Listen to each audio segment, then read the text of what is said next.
Super Mario 64. Dams. I could never in my wildest nightmares have ever imagined the horrors, not horrors, horrors that could plague even the most simple of life's enjoyments. The darkness that could invade any world, whether it be real or fictional. It all started the day me and my girlfriend were talking about video games we used to play growing up, and games that we used to enjoy.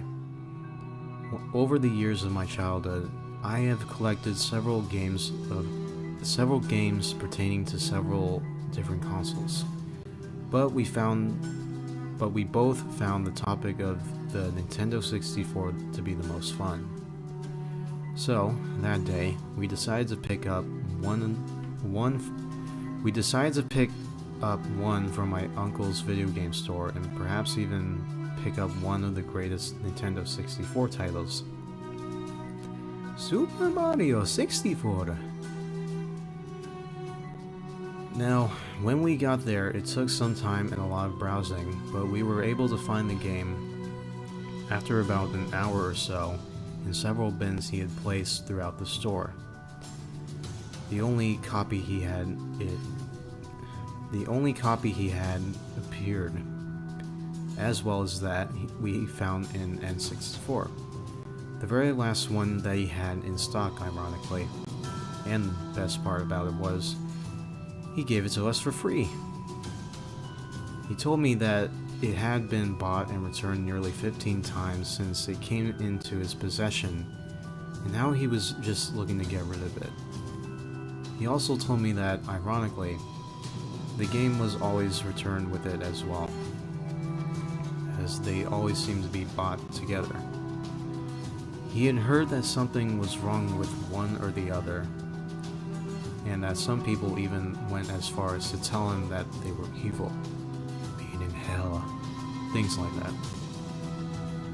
Seeing as how he only heard the story from 3 out of 15 customers, I brushed it off as just some hysterical story told by people who decided they simply didn't want to keep the system. An excuse, if you will, and gave him $20 for Super Mario 64. Cheap jerk gave me the N64 for free though. We went back home after being gone for about an hour and a half.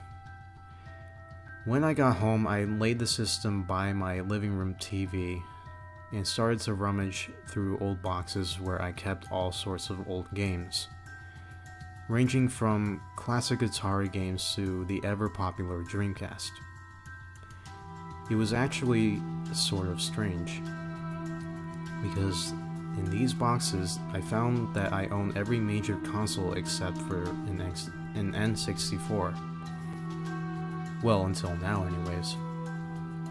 I pulled out my box with all the N64 games in it and began to dig through it. I found games like The Legend of Zelda: Ocarina of Time, as well as its sequel, Majora's Mask, and 2 Castlevania titles for the system itself, Castlevania 64 and Legacy of Darkness, and so on. Then, it was time to hook it up. After everything was set up, my girlfriend decided that she wanted to put in Super Mario 64 first, and after some effort, the game was ready to go. "It's me, Mario!" it called out in its upbeat pitch. My girlfriend decided to mess with Mario's face a bit before finally pressing the start button on her purple controller, and the screen transitioned to the file select screen. There were some files already on the game. In fact, all 4 slots were filled, each having just started the game because there were no stars on any file. So we started deleting them. After we deleted file 1, however, the game froze, and there was a deafening screech coming from our TV speakers, and it sounded almost as if someone was screaming from the game itself. My girlfriend turned off the system after about 5 seconds. After a moment or so, she flipped it back on, and we went back to the file select screen. Strangely enough, the file that we had deleted on file 1 was back, and this time it had 66 stars. Even though previously it had none. So, once more she deleted it, and again it made a loud screeching sound. This time I would swear to God that was louder than before, to the point where we both fell back while covering our ears. As I was closer to the plug than the system itself, I jerked it out of the wall.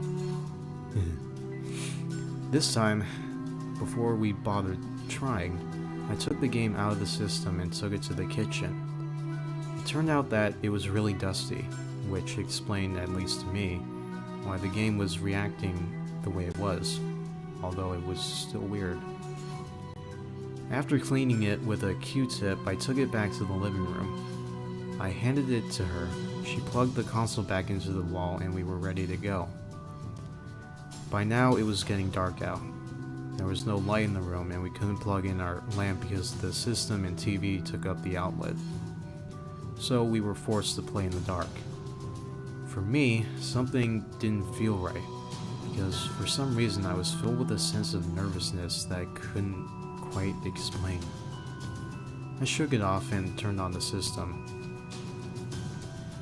When we were back to the file select screen, each file that was there previously was gone, oddly enough, which to me confirmed my suspicion that it was just a dirty game messing up.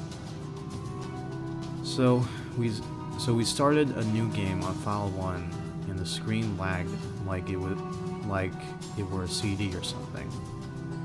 But after about a minute, it started up normally. We got the opening scene with Peach inviting Mario to the castle, and the camera, as usual, followed up the pathway to the giant green pipe which Mario leapt out of. She was in control of the game and took Mario directly to the castle. When she opened the door to the castle, there was a prolonged pause which made me nervous. Once again, the loud screeching that ruined our game previously shot through our ears, and it felt like a glass which was jabbed into my eardrums. We were both overwhelmed because of the terrible screaming and couldn't even think to reach the system to the plug. After about 30 seconds, it stopped, and we looked up to the TV. Mario had somehow found his way to Big Boo's haunt, as the mansion that had never appeared this creepy when I used to play it loomed over Mario's head ominously. What the hell? I said as I regained myself. My girlfriend was still getting herself together, and it took her a minute to process what was going on. I took the controller now, and I took a good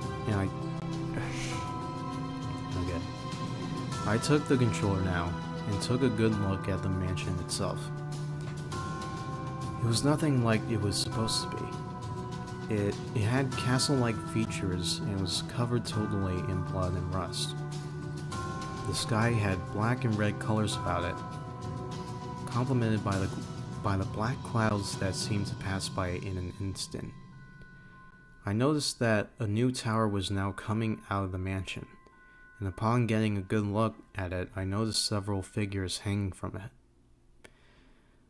The whole screen faded to white, like it does in the entrance room when you look up at the skylight and go to the world that you obtain the wing cap in. Okay, I gotta stop scrolling like that. When Mario reappeared, he had somehow made it on top of the tower, on a platform that went all the way around. The sky had a gloomy look to it as each cloud passed over the tower, as dark as the night sky, and lightning began to rule the sky and illuminate the clouds in its thunderous wake. I tried for the first time to move Mario forward, but a bolt of lightning stopped any movement that I was willing to make at the moment. I dropped the controller. My heart began to race. I didn't know what to expect, and I could see by the look in my girlfriend's eyes that a strong sense of paranoia had overcome her. Because I constantly noticed her looking back behind us in the shadows that covered the room. With hesitation, I took the controller in hand and moved Mario forward about a foot or so before something fell from the top of the screen and the camera zoomed in on it. It was a depiction of Mario, with a noose around his neck. We both yelled out and I dropped the controller on the floor. I moved back as quickly as possible. Mario's clothes were ripped all over, exposing several parts of his body. Underneath the clothes, we could make out stab wounds from either a knife or dagger, which more than likely caused the blood splatter all over his skin and remaining clothing. But the most grotesque part of the image were his eyelids and mouth, sewn shut with blood trickling down his cheeks and chin. I was appalled at the gruesome sight. My heart was racing, and I would swear to this day that at that moment, the dead Mario fell from the top of the screen. I heard something run into my bedroom. All of the hung figures were Mario, all the exact same, with eyelids and mouth sewn shut and stab wounds all over their bodies. I worked up all the courage I could muster. I again unplugged the N64, which turned off, but not at that instant. Before the TV screen went black, the hung Mario's face, underneath his sewn lips, was smirking at us. I didn't want to get up, not even to turn on the lights. I wanted to remain in that exact spot, sitting down, because at least there I felt somewhat safe. But for my girlfriend's sake, I plugged in the lamp and lit the room up. Everything was peaceful, perhaps a calm after the storm, and I took a deep breath and sat back down. I couldn't get that image out of my head, that smirk. I felt powerless as to what my mind wanted to remain on. I sat on the floor next to my girlfriend and hugged her, picked her up and took her to bed. Who in the hell would make a game like that? It had to be the game. It had to be hacks. It's the only thing that made any sense to me. What I saw in that game I would define as evil in its sickest form. Without a word between us, we laid in bed for what felt like hours before one of us finally broke the silence. She told me that she wanted to get rid of that game as soon as possible. As it was already late, I decided that it would be best to wait until tomorrow, because I was sure that my uncle's store was closed and GameStop doesn't take games that old. So we stayed in bed and agreed that we would not play that game again. But I couldn't get it out of my head still. I wanted to know why or how this was done. My curiosity got the better of me in the end, and after she had fallen asleep, I quietly got out of bed, went back into the living room, plugged in the N64, and didn't turn it on. Didn't have to. The game started itself, and not only that, picked up exactly where it left off. I was astounded by this because I had never seen the Nintendo 64 do anything like that. Right then and there, I knew that there was more to this than I knew, and I had to know what. I was fascinated, drawn in perhaps. I got a good look around the tower. Despite being disgusted, I was morbidly fascinated by the entire scene. The paranoia it could convey was intriguing.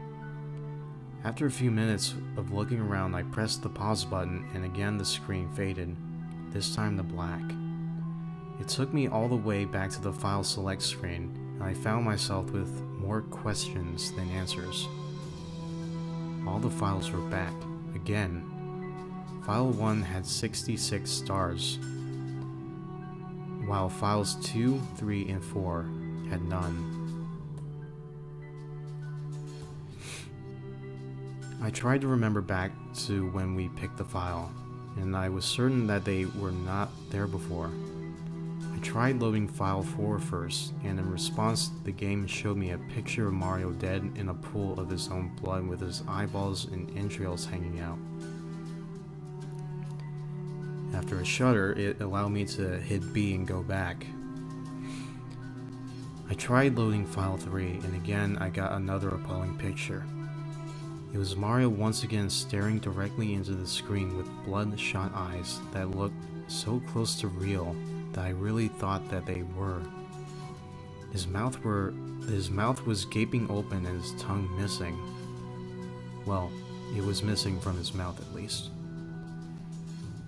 I examined further and realized that Mario's tongue was wrapped around his throat. Well, shit. Okay. I examined further and realized that Mario's tongue was wrapped around his throat and that he was being strangled with it. I heard a chuckle of sorts.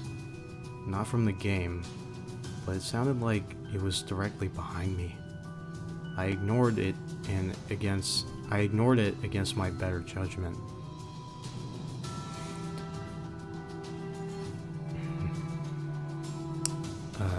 I tried to start up file 2 now, and a video began to play.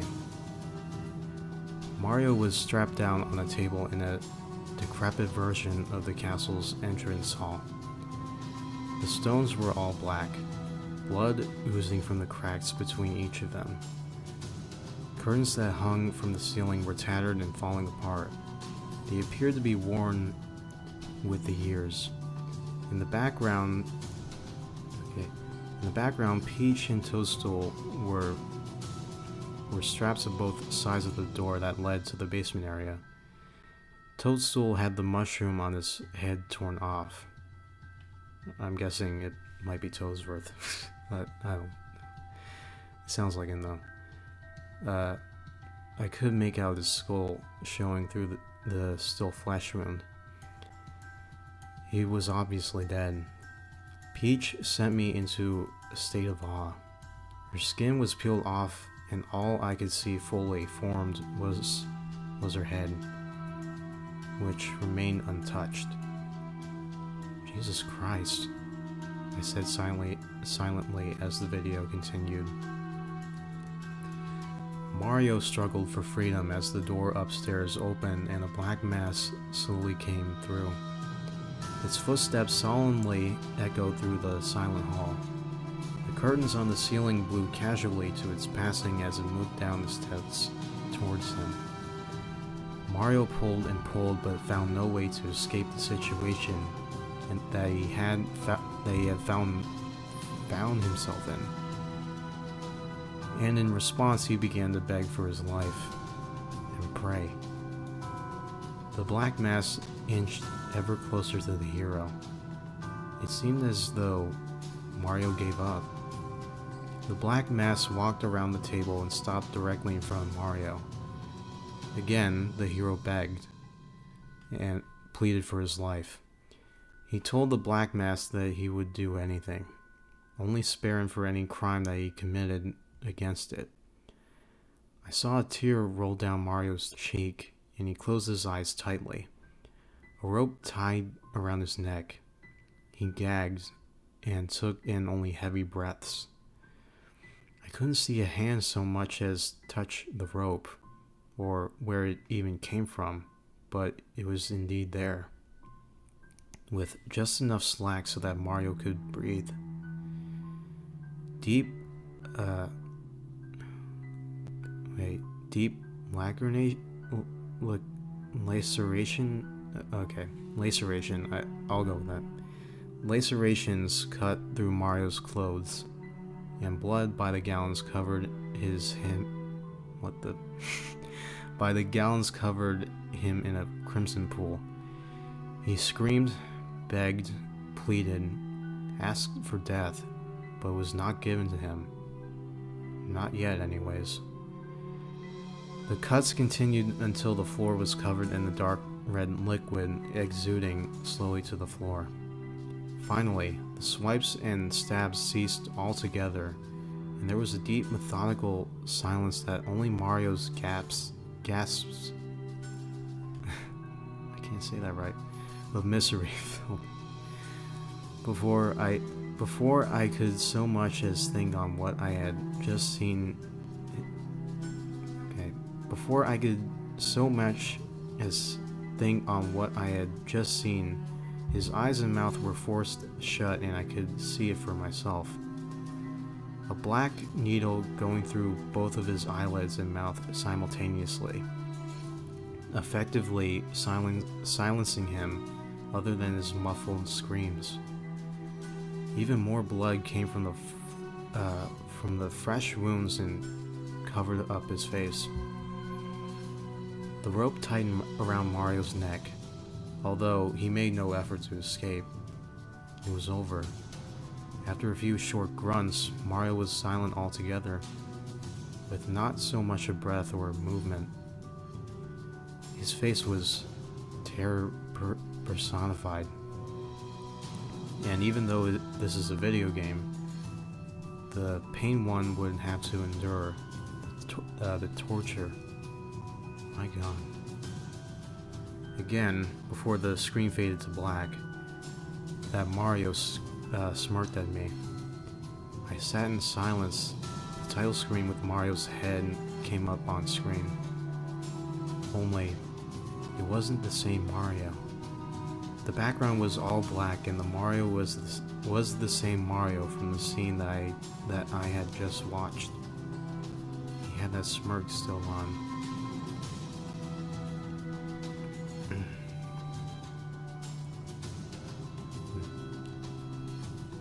Hello, Ratchet. After much debate, I decided to keep going. I went to the file select screen and, with all the courage that my heart could muster, I loaded file 1, 66 stars. The game loaded to a demonic laugh and a black sky filled with blood-red clouds.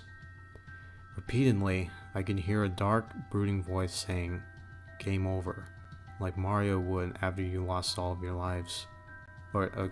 Game over!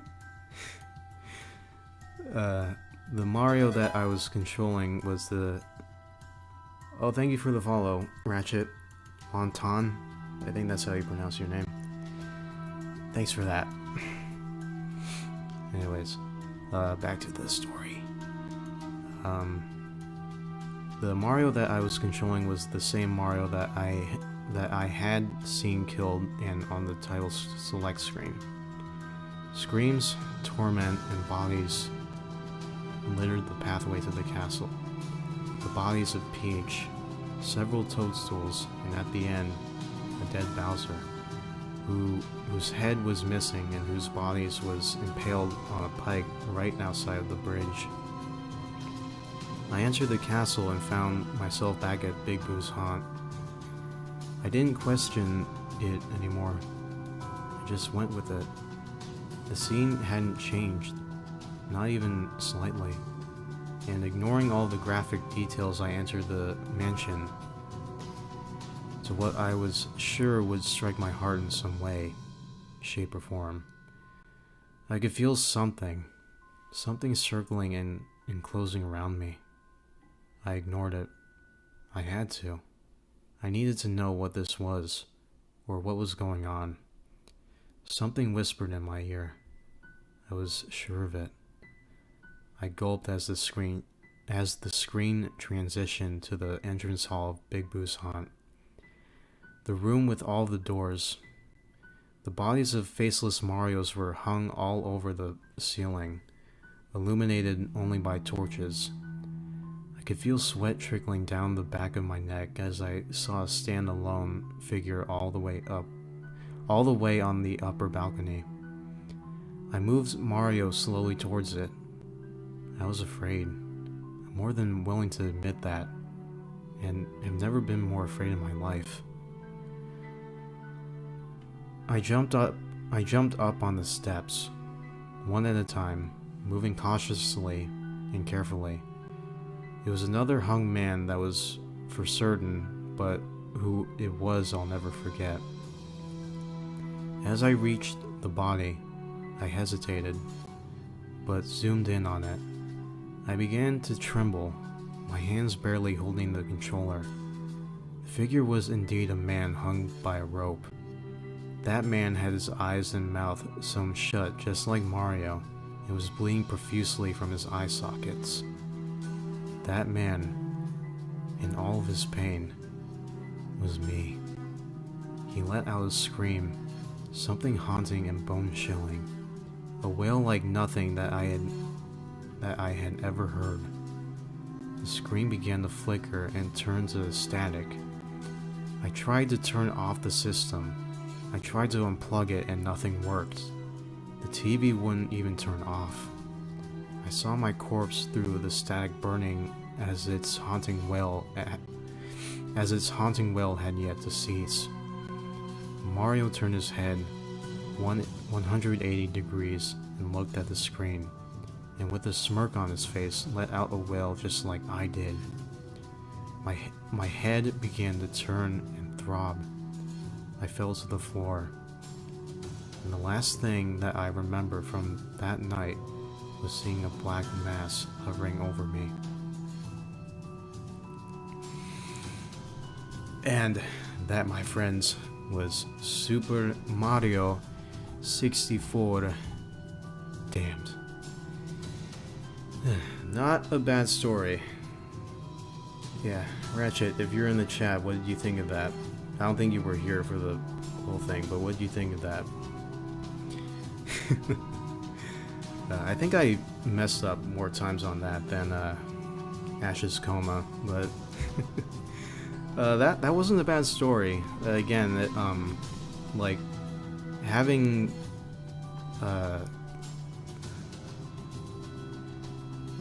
it describe like real life events, like him and his girlfriend playing this, and it's like he assumes like right away. He was alright. Yeah, I thought it was good. But yeah, I did like, you know, the whole, like how this story was structured and whatnot, and how, you know, quote unquote realistic it was trying to be. But, you know, overall, wasn't bad.